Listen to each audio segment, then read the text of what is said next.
আসসালামু আলাইকুম ইন্নাল হামদুলিল্লাহ ওয়াসসালাতু ওয়াসসালামু আলা রাসূলিল্লাহ ওয়া আলা আলিহি ওয়া সাহবিহি ওয়া বারিক ওয়া সাল্লিম। দেশ এবং দেশের বাইরে থেকে যারা দেখছেন সবাইকে আন্তরিক অভিনন্দন জানাচ্ছি। আমরা পবিত্র কোরআনুল কারীমের সূরা বাকারা থেকে আলোচনা করব। সূরা বাকারা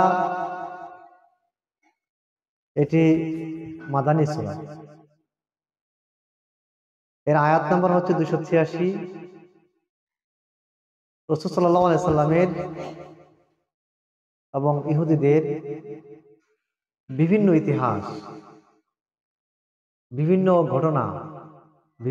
ঘটনাকে কেন্দ্র করে এই সূরা বিভিন্ন ধরনের আয়াত অবতীর্ণ হয়েছে।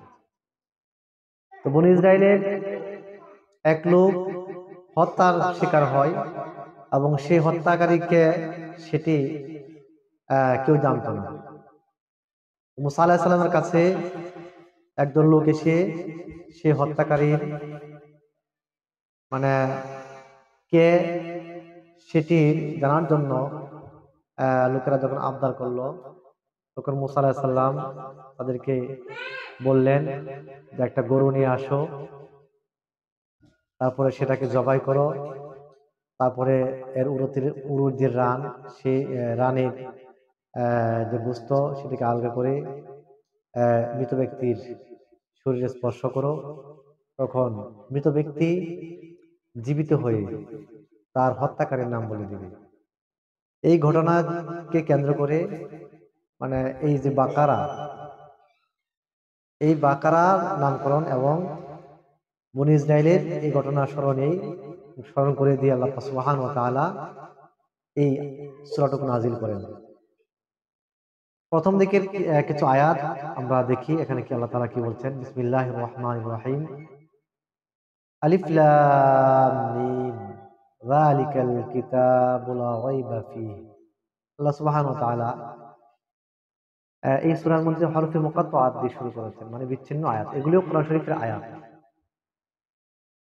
যেমন তাহা, ইয়াসিন, আলিফ লাম র, এগুলি হলো হরফে মুকাত্তাআত, বিচ্ছিন্ন আয়াত।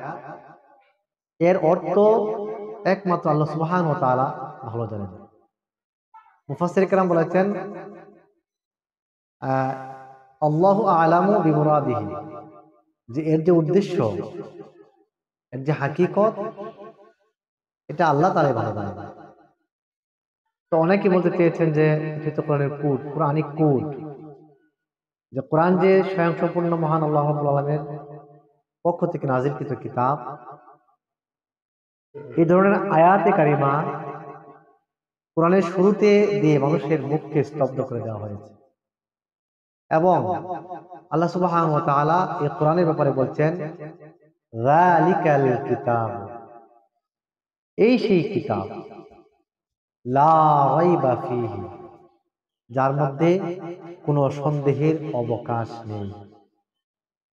কোরআনুল কারীম এমন এক কিতাব, নাযিলকৃত কিতাব, যে কিতাব কোনো মানুষের দ্বারা লিখিত নয়। অনেকে বলতে চেয়েছে এ কোরআন মুহাম্মদ নিজে রচনা করেছেন। আল্লাহ সুবহানাহু ওয়া তাআলা তাদের সে ভ্রান্ত কথাকে খণ্ডন করেছেন বিভিন্ন আয়াতের মাধ্যমে।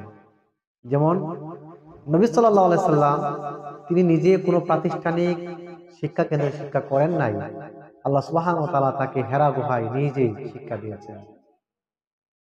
আরো অবাক করার বিষয় হচ্ছে, মানুষ তো হরফের লিখতে জানতেন, নবী সাল্লাল্লাহু আলাইহি সাল্লাম কিন্তু প্রাতিষ্ঠানিক ভাবে তিনি স্বয়ং কোনো হরফ, কোনো সেন্টেন্স, কোনো বাক্য তিনি কিন্তু বলতে পারতেন কথা, কিন্তু লেখার আকারে তিনি লিখতেন না। যদি তিনি লেখার আকারে লিখতেন কোনো কিছু, তাহলে মানুষ বলতো মুহাম্মদ নিজে কোরআন রচনা করেছেন। নাউযুবিল্লাহি মিন যালিক। আল্লাহ পাক বলছেন যালিকাল কিতাবু লা রাইবা ফীহি, এই সেই কিতাব যার মধ্যে কোনো সন্দেহ নেই।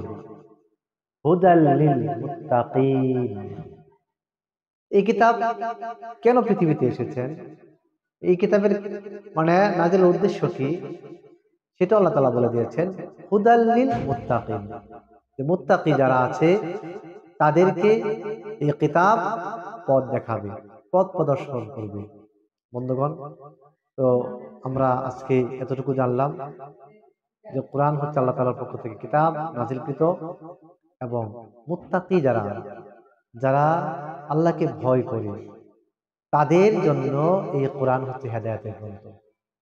আল্লাহ সুবহানাহু ওয়া তাআলা আমাদেরকে কোরআনের আলোয় বিকশিত করার, নিজেকে বিকশিত করার তৌফিক দান করুন। ওমা আলাইনা ইল্লাল বালাগ। আমরা ইনশাআল্লাহ আগামী দিনে আরো কিছু আলোচনা করব কোরআন থেকে। আসসালামু আলাইকুম ওয়া রাহমাতুল্লাহি ওয়া বারাকাতুহু।